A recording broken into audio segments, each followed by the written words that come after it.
Hello friends, welcome to our YouTube channel. അപ്പോൾ ഇന്ന് നമ്മൾ എത്തിയിട്ടുള്ളത് കോഴിക്കോട് തന്നെ ഗോദീശ്വരം ഭാഗത്താണ്. അവിടെ നമ്മളൊരു അടിപൊളി കാട ഫാമിലേക്കാണ് എത്തിയിട്ടുള്ളത്. ഒരു 10,000-ത്തിലേറെ കാടകളുള്ള ഒരു ഫാമിലേക്കാണ് നമ്മൾ എത്തിയിട്ടുള്ളത്. അപ്പോൾ നമുക്ക് ഫാമിലെ വിശേഷങ്ങൾ കാണാം. അപ്പോൾ ഇതാണ് നമ്മുടെ കാട ഫാം. അപ്പോൾ നമുക്കിതിൻ്റെ ഉള്ളിലേക്കൊന്ന് കയറാം.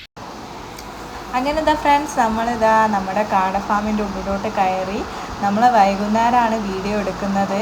അപ്പോൾ കുറച്ച് വീഡിയോ വെളിച്ചത്തിൻ്റെ ഇഷ്യൂ ഒക്കെ ഉണ്ടായിരുന്നു. എന്നാലും നമ്മളെക്കൊണ്ട് പറ്റുന്ന രീതിയിൽ നമ്മൾ എല്ലാ വീഡിയോയും എടുത്തിട്ടുണ്ട്. അങ്ങനെ നമ്മൾ കാട ഫാമിൻ്റെ ഉള്ളിലോട്ട് എത്തിയപ്പോൾ തന്നെ നല്ല സന്തോഷമായി. കാരണം എന്താ വെച്ചാൽ ഞാൻ ഇത്രയും കുറേ കാടകളാണ് ഞാൻ ആദ്യമായിട്ടാണ് കാണുന്നത്. അപ്പോൾ നമ്മളിവിടെ ഈ കാടകളെല്ലാം ഓരോ സെക്ഷനായിട്ടാണ് ഇവർ ഇട്ടിട്ടുള്ളത്. ഓരോ പ്രായക്കാർ, അതായത് ഓരോ ബാച്ചിനെ ഓരോ ഇതിലാക്കിയിട്ടാണ് ഇവർ വളർത്തുന്നത്. അങ്ങനെ നമ്മൾ ഈ കാടകളുടെ വിശേഷവും കാര്യങ്ങളും ഇതെല്ലാം അപ്പോൾ നമ്മൾ നോക്കുന്ന സമയത്ത് അതാ മുട്ടകളെല്ലാം ഇങ്ങനെ അവിടേക്ക് ആയിട്ട് ഇട്ടിട്ടുണ്ട്. ആ സമയം നമ്മൾ പോയ സമയം അതിൻ്റെ എഗ്ഗ് ടൈമാണെന്നാണ് പറഞ്ഞത്. അതായത് ഞങ്ങളൊരു 4:30 to 6:30 വരെയാണ് ഞങ്ങൾ അവിടെ ഉണ്ടായത്. അപ്പോൾ അതിൻ്റെ ഇടയിലാണ് ഇവരെ എഗ്ഗ് ടൈം എന്നാണ് ഇവർ പറഞ്ഞത്. അപ്പോൾ അവിടെ തന്നെ നമ്മൾ നോക്കുമ്പോൾ തന്നെ വീഡിയോയിൽ കാണാം, നമ്മൾ നോക്കുന്ന സമയത്ത് തന്നെ അവിടെയൊക്കെ ആയിട്ട് എഗ്ഗ് ഉണ്ട്. പിന്നെ ഇത് മുട്ട ഇടുന്നതിന് ഒരു സെക്ഷനാക്കിയിട്ട്, മുട്ട ഇട്ട് കഴിഞ്ഞിട്ട് ഇറച്ചിക്കായിട്ട് കൊടുക്കുന്നതിന് ഒരു സെക്ഷനായിട്ട്, അങ്ങനെ പല സെക്ഷനായിട്ടാണ് ഇവരിപ്പോൾ തിരിച്ചിട്ട്. അങ്ങനെ നമുക്കിതിൻ്റെ കൂടിൻ്റെ കാര്യം പറയുകയാണെങ്കിൽ നല്ല അടിപൊളി കൂടാണ് നമ്മുടെ കാടകൾക്ക് വേണ്ടിയിട്ട് ഇവിടുത്തെ ചേട്ടൻ സെറ്റാക്കിയത്. അത് മാത്രമല്ല നല്ല രീതിയിൽ അവർക്ക് വേണ്ട കെയറിങ് അത്രയും കൊടുക്കുന്നുണ്ട്. നമ്മൾ ഫസ്റ്റായിട്ട് ഇവിടെ വന്നിട്ട് വീഡിയോ എടുക്കട്ടെ എന്നുള്ള പെർമിഷൻ ചോദിക്കാൻ വേണ്ടി വന്നപ്പോൾ തന്നെ ആ ചേട്ടൻ പറഞ്ഞത്, ഞാനങ്ങനെ ആരെയും ഇതിൻ്റെ അകത്തേക്ക് കടത്താറില്ല അങ്ങനെയൊന്നും. കാരണം എന്ന് വെച്ചാൽ ഈ കാടകളെ കാണുന്നതുകൊണ്ടല്ല, നമ്മൾ എന്തെങ്കിലും ഒരു ചെറിയൊരു രീതിയിലുള്ള, നമ്മൾ ഓരോ സ്ഥലങ്ങളിൽ പോകുന്നതാണല്ലോ, അപ്പോൾ ആ ഒരു ഇൻഫെക്ഷൻ നമ്മൾ ഈ കാടകൾക്ക് സംഭവിക്കരുത്. അതിന് വേണ്ടിയിട്ട് അത്രയും കെയറിങ്ങോട് കൂടിയാണ് സജീർ ചേട്ടൻ ഇതിനെ നോക്കുന്നത്. സജീറാണ് ഈ കാട ഫാമിൻ്റെ ഓണർ. അപ്പോൾ അവർ അത്രയും നല്ല രീതിയിലാണ് ഇതിനെ പരിപാലിക്കുന്നത്. അപ്പോൾ അതുകൊണ്ട് തന്നെ നമ്മളോട് അങ്ങനെയാണ് പറഞ്ഞത്. അങ്ങനെ ഇനി നമ്മൾ പോകാൻ പോകുന്നത് ഇതിൻ്റെ ബ്രൂഡിങ് ഏരിയയിലേക്കാണ്. ബ്രൂഡിങ് ഏരിയ എന്ന് വെച്ചാൽ കാട കുട്ടികളെ വളർത്തിയെടുക്കുന്ന, അതായത് ഡേ ഓൾഡ് കുട്ടികളെ വളർത്തിയെടുക്കുന്ന ഏരിയയാണ് ബ്രൂഡിങ് ഏരിയ എന്ന് പറയുക. അതായത് ആ ചട്ടിയിൽ കരിയെല്ലാം ഇട്ടിട്ട് തീ ആയിട്ട് ചൂടായിട്ടാണ് വളർത്തിയെടുക്കുക. ഇപ്പോൾ ബ്രൂഡിങ് ഇല്ല, ബ്രൂഡിങ് കഴിഞ്ഞെന്നാണ് ആ ചേട്ടൻ പറഞ്ഞിട്ടുള്ളത്. പിന്നെ അതിന് ശേഷം നമ്മളിതാ കാടകളുടെ ഫുഡിൻ്റെ സെക്ഷനിലേക്കാണ് നമ്മൾ എത്തിയത്. അപ്പോൾ ഇത് ഹോൾസെയിലായിട്ടാണ് ഇവിടെ കാടകളുടെ തീറ്റ ഇവിടെ ഇറക്കുന്നത്. പിന്നെ ഓരോ ബാച്ചിനും ഓരോ ഫുഡ് എന്നാണ് പറഞ്ഞത്. അതായത് മുട്ടയിടുന്ന കാടകൾക്ക് ഒരു തരം ഫുഡ്, പിന്നെ ചെറിയ കുട്ടികൾക്ക് അങ്ങനെ. പിന്നെ നമുക്ക് ഫീമെയിൽ കാട ഏതാണ് മെയിൽ കാട ഏതാണെന്നുള്ളത് അവിടുത്തെ ചേച്ചി കാട്ടിത്തരാണ്. ഈ കഴുത്തിന് ഇങ്ങനെ കറുപ്പ് പുള്ളി ഉള്ളതാണ് ഫീമെയിൽ കാട, പെൺകാട എന്നാണ് പറഞ്ഞത്. പിന്നെ അതുപോലെ തന്നെ കഴുത്തിൻ്റെ അവിടെ ചുവപ്പ് കളറ് പുള്ളില്ലാതെ ഒരു റെഡ് ഷെയ്ഡിൽ കാണുന്ന കാടകളാണെങ്കിൽ അത് ആൺകാട എന്നാണ് പറയുന്നത്. അപ്പോൾ ഫീമെയിൽ കാടേനെയും മെയിൽ കാടേനെയും ഇവർ ഒരുമിച്ചിട്ടല്ല ഇടുന്നത്, രണ്ടിനും സെപ്പറേറ്റ് ആയിട്ടാണ് ഇവരിടുന്നത്.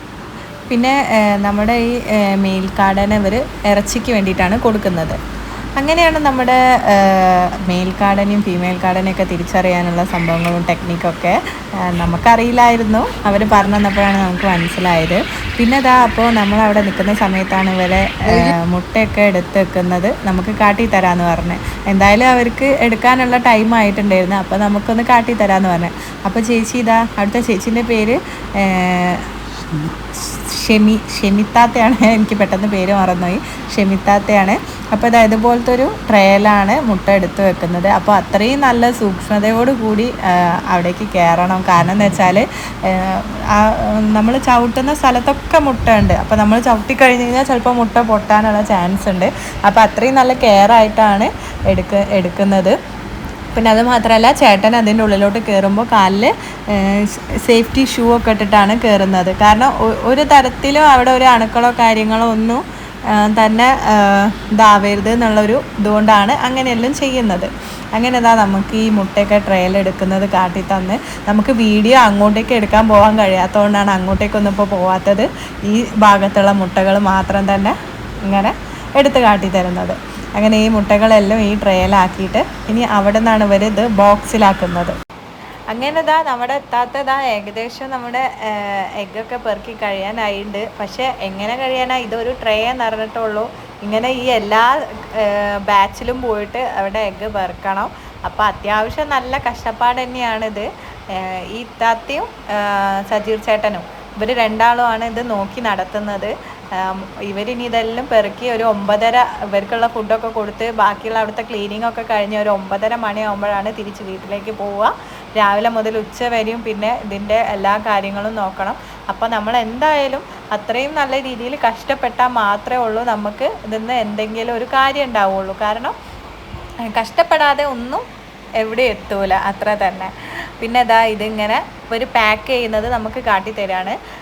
50 മുട്ടകളുള്ള 50 മുട്ടകൾ വെച്ചിട്ടുള്ള ഒരു ബോക്സാണ്.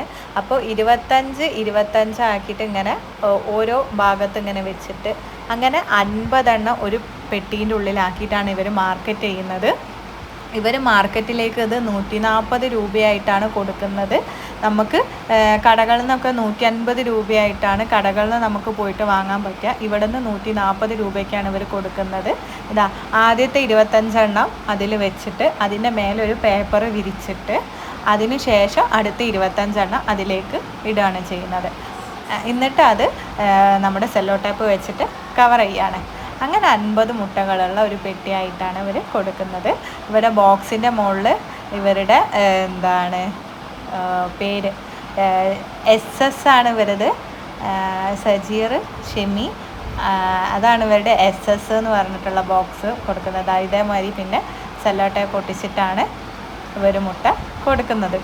അപ്പോൾ ഇങ്ങനെ ഈ മുട്ട പാക്കിംഗ് ഒക്കെ കണ്ടപ്പോൾ നല്ലൊരു സന്തോഷം തോന്നി. എനിക്കത് കണ്ടോ, ഞാൻ അവിടെ നിന്ന് പുഞ്ചിരിക്കുന്നത് ഇതൊക്കെ കാണുമ്പോഴുള്ള സന്തോഷം കൊണ്ടാണ്. കാരണം ഇങ്ങനൊരു വീഡിയോ എടുക്കുന്നത് തന്നെ നമ്മൾ ഫസ്റ്റ് ടൈമാണ്. ഇങ്ങനൊരു നമ്മളോട് സഹകരിച്ചിട്ട് ഈ ചേട്ടനും ചേച്ചി അത്രയും നല്ല രീതിയിൽ സഹകരിച്ചിട്ടാണ് നമുക്ക് ഈ വീഡിയോ എടുക്കാൻ പറ്റിയതും അത് നിങ്ങളിൽ എത്തിക്കാൻ പറ്റിയതും. അപ്പോൾ അതാ SS കാടമുട്ട എന്നുള്ളത് ഞാനൊന്ന് കാട്ടിത്തരുകയാണ് വീഡിയോയിൽ. പിന്നെ മാത്രമല്ല നമ്മുടെ ഈ കോഴിക്കോട് അധികം ഇവരുടെ ഈ മുട്ടയെല്ലാം സെയിലായി പോകുന്നത് നമ്മുടെ കോഴിക്കോട് ബീച്ചിലേക്ക് തന്നെയാണ്. നമ്മുടെ കോഴിക്കോട് ബീച്ച് എന്ന് അറിയാം, നമുക്ക് ഈ കാടമുട്ട എന്ന് പറയുന്നത് ഫേമസ് തന്നെയാണ്. അപ്പോൾ അവിടേക്കുള്ള എല്ലാ ഏരിയയിലേക്കും ഉള്ള കാടമുട്ടയും ഈ ചേട്ടൻ്റെ അടുത്ത് തന്നെയാണ് ഇവിടെ കൊണ്ടുപോകുന്നത്. പിന്നെ അത് മാത്രമല്ല ഇവിടെ പോത്തും ആടും എല്ലാം ഇവർക്കുണ്ട്. അതിൻ്റെ വളർത്തലും അതിൻ്റെ സെയിലും കാര്യങ്ങളെല്ലാം ഉണ്ട്. അതിൻ്റെ ഡീറ്റെയിൽസ് അറിയണമെങ്കിലും ഈ ചേട്ടനെ നിങ്ങൾ കോൺടാക്റ്റ് ചെയ്യണം. ഈ ചേട്ടൻ്റെ നമ്പറും കാര്യങ്ങളെല്ലാം ഞാൻ ലാസ്റ്റ് കൊടുക്കുക. ഇനി നമുക്ക് ഈ ചേട്ടൻ്റെയും ചേച്ചീൻ്റെയും ഈ ഫാം വളർത്തുന്നതിൻ്റെ അനുഭവത്തെ പറ്റിയിട്ട് ചോദിക്കാം. അവർ കുറച്ച് വർഷമായി ഈ ഫീൽഡിൽ. അപ്പോൾ നമുക്ക് ഇവരുടെ വിശേഷം ഇതാണ് നമ്മുടെ കാട ഫാമിൻ്റെ ഓണേഴ്സ് സജീർ ചേട്ടനും ഷെമീന താത്തയാണ്. അപ്പോൾ ഇനി നമുക്ക് എങ്ങനെയാണ് ഇവരുടെ ബിസിനസ്സിനെ പറ്റിയിട്ട് ഇവരുടെ അനുഭവങ്ങളും കാര്യങ്ങളൊക്കെ നമുക്ക് ചോദിക്കാം. ഇതാണ് ഏട്ടനെ ഈ കാട വളർത്തലിനെ പറ്റിയിട്ട്. ഇപ്പോൾ ഈ പുതിയ തലമുറകൾക്കൊക്കെ ഇപ്പോൾ ഈ ഇങ്ങനത്തെ കാര്യങ്ങളൊക്കെ ഇപ്പോൾ ഡൗൺ ആയി നിൽക്കുകയാണല്ലോ. അപ്പോൾ അവരോട് പറയാൻ എന്തെങ്കിലും ഒരു കാര്യമുണ്ടോ? ഇങ്ങനെ ഒരു ബിസിനസ്സിലേക്ക് ഇറങ്ങുകയാണെങ്കിൽ അത് നല്ലതാണോ, മുന്നോട്ടേക്ക് കൊണ്ടുപോകാൻ പറ്റുന്നുണ്ടോ, അങ്ങനെയുള്ള രീതിയിലുള്ള എന്തെങ്കിലുമൊക്കെ ഇതിനെ പറ്റിയിട്ട്? ഇപ്പോഴത്തെ കുട്ടികൾ ഫീൽഡിലേക്ക് വരാൻ വലിയ പ്രയാസമാണ്. എന്നുവെച്ചാൽ ഇത് ഫുൾ ടൈം വർക്ക് തന്നെ. ഇങ്ങനൊരു വിട്ട് മാറി നിൽക്കാനുള്ളൊരു ഗ്യാപ്പില്ല. പിന്നെ പറഞ്ഞത് ഈ ജോലി എന്ന് പറഞ്ഞിട്ടുണ്ടെങ്കിൽ കർഷക വകുപ്പാണ്. അപ്പോൾ ഇതിൻ്റെ ക്ലാരിറ്റി എന്ന് പറഞ്ഞിട്ടുണ്ടെങ്കിൽ ഇത് നല്ലോണം പരിപാലിച്ച് കൊണ്ടുവരുന്നുണ്ടെങ്കിൽ ജീവിച്ച് മുമ്പോട്ട് പോകാം. അല്ലാതെ ഇപ്പോഴത്തെ കുട്ടികൾക്ക് പോണീഞ്ഞൊന്ന് അങ്ങനെ ഒന്നും നടക്കില്ല.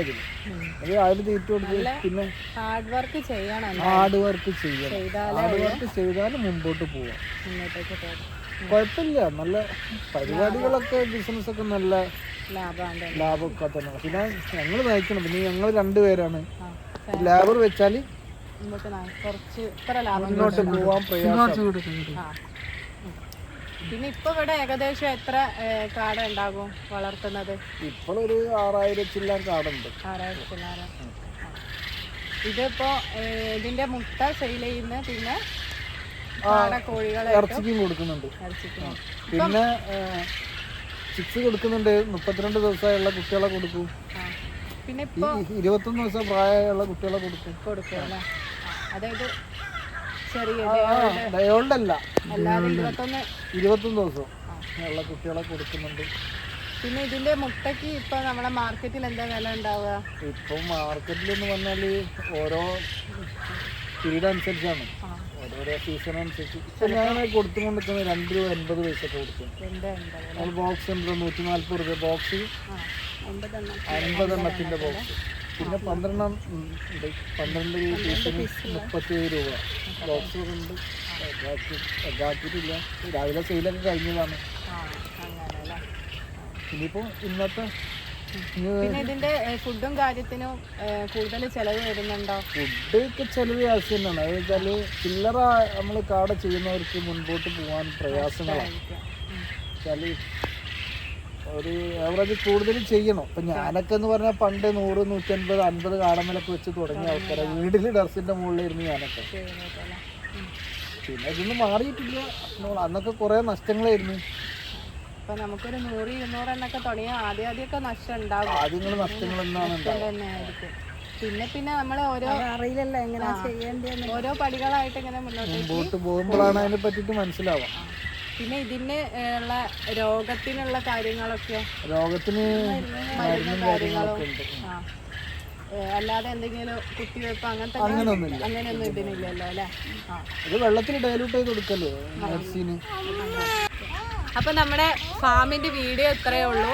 നല്ല ഒരു അടിപൊളി ഫാമാണ്. എന്തായാലും നമ്മൾ ഈ കാടയ്ക്കൊക്കെ ശരിക്കും ഒരു ചൊല്ലുണ്ട്, ഇങ്ങനെ 1000 കോഴിക്ക് അരക്കാട, അങ്ങനെയൊക്കെ ചൊല്ല് നമ്മൾ കേട്ടിട്ടുണ്ട്. ഞാൻ ആദ്യമായിട്ടാണ് ഒരു കാട വളർത്തൽ ഫാമിലേക്ക് എത്തി ഇങ്ങനെ ഈ കാഴ്ചകളൊക്കെ കാണുന്നത്. അപ്പോൾ എന്തായാലും എനിക്ക് നല്ലൊരു എക്സ്പീരിയൻസ് ആണ്. ഇനി നിങ്ങൾക്ക് ഇതിൻ്റെ ഡീറ്റെയിൽസ് അറിയണമെങ്കിൽ കൂടുതലായിട്ട് ഇവിടെ ഈ സെയിലും കാര്യങ്ങളെല്ലാം ഉണ്ട്. അപ്പോൾ നമ്മൾ ഇവിടുത്തെ സജീർ ചേട്ടൻ്റെ നമ്പർ നമ്മൾ താഴെ കൊടുക്കുന്നതാണ്. ഇത് മുട്ടയ്ക്ക് വേണ്ടിയിട്ടോ പിന്നെ കാട കോഴിക്ക് വേണ്ടിയിട്ട് ചേട്ടനെ കോണ്ടാക്ട് ചെയ്യണം. അപ്പോൾ ചേട്ടൻ്റെ നമ്പർ ഇതാ ഞാനിവിടെ കൊടുക്കാം. അപ്പോൾ നിങ്ങൾക്ക് ഈ വീഡിയോ ഇഷ്ടപ്പെടുകയാണെങ്കിൽ എന്തായാലും ലൈക്ക് ചെയ്യുക, ഷെയർ ചെയ്യുക, സബ്സ്ക്രൈബ് ചെയ്യുക. അപ്പോൾ ബൈ.